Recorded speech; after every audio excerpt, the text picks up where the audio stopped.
наш ресторан закрылся. И на данный момент из-за периода самоизоляции я не могу устроиться по специальности. Через Центр занятости сегодня в республике трудоустраивают около 1000 безработных. В торговле, производстве и строительной сфере больше всего вакансий. Однако без работы остаются 73 тысячи человек. Для сравнения, в январе было 10 тысяч. Только 25 тысяч потеряли работу во время пандемии. Каждый второй безработный, который встал на учет в Центр занятости, работал на сером рынке.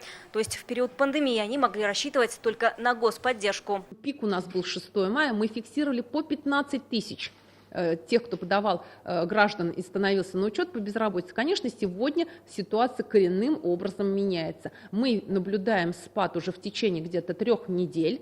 И в неделю мы сейчас фиксируем порядка 1200-1100. Среди оставшихся без работы много семей с детьми, говорит министр. Кроме выплаты из федерального бюджета, для них предусмотрена и республиканская поддержка. Семьи, где месячный доход на каждого меньше 9450 рублей, получают дополнительные пособия. Эти меры и выплата на первого ребенка, равно как выплаты для сельских мам, которые были введены за счет средств республиканского бюджета по поручению президента Республики Татарстан, они нам показали свой положительный результат. По числу рождений мы видим, что мы не упали по первым рождениям и, соответственно, чуть-чуть поднялись по третьим рождениям. Многодетные и нуждающиеся во время пандемии получили и другую поддержку от республики. По акции «Помощь рядом» раздали около 210 тысяч продуктовых наборов. К благим делам присоединились и предприниматели, и неравнодушные люди. Умилила до слез семейная пара.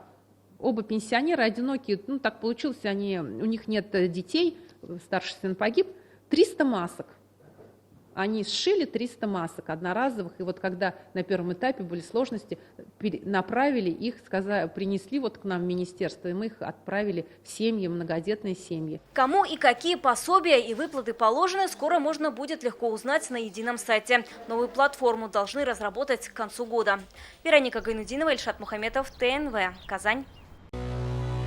Наша рука помощи вашему бизнесу. Антикризисные предложения. Телефон 843 5 705 100.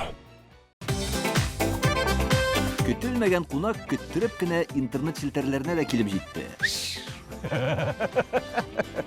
Хәзер бу фильмның барлык серияларын ТНВ.ру сайтында карап була.